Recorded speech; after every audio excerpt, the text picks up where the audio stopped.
Саламатсыз апай. Сіз бұрында егер мұғалім болмасаңыз, қазір қандай мамандық иесі болар едіңіз? Мен мұғалім болмағанда юрист маманы болғым келеді. Апай, қазір мұғалім болмасаңыз, қандай мамандық иесі болар едіңіз? Егер мұғалім болмағанда дәрігер болатын едім.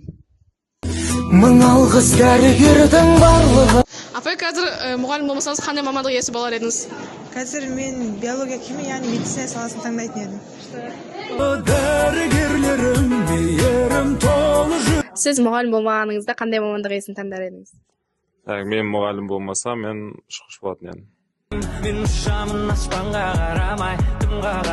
Сіз мұғалім болмағанда қандай мамандық иесін таңдар едіңіз?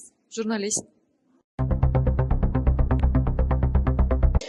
Сіз мұғалім болмағанда қандай мамандық иесін таңдар едіңіз?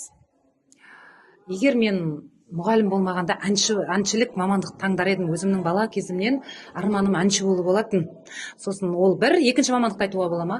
Журналист болғанды қалар едім. Журналистика өте жақсы көрем. Сіз мұғалім болмағанда қандай мамандық иесін таңдар едіңіз? Переводчик, яғни аудармашы болар едім. Сіз мұғалім болмағанда қандай мамандық иесін таңдар едіңіз? Мен мұғалім болмағанда заң жағына кететін едім. Заң жағын қатты жақсы көрдім, бірақ енді қазіргі таңда мұғаліммін. Сіз мұғалім болмағаныңызда қандай мамандық иесін таңдар едіңіз? Менің балалық арманым дәрігер болар еді.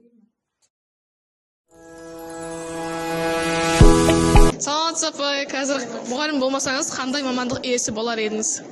Мен негізінде осы орыс тіл пәні мұғалімімін ғой. Қазір сол таңдағаным сол мұғалімшілік оқушы кезімнен, бірақ орыс тілі емес, ағылшын тілі пәні мұғалімі болуды қалаған едім.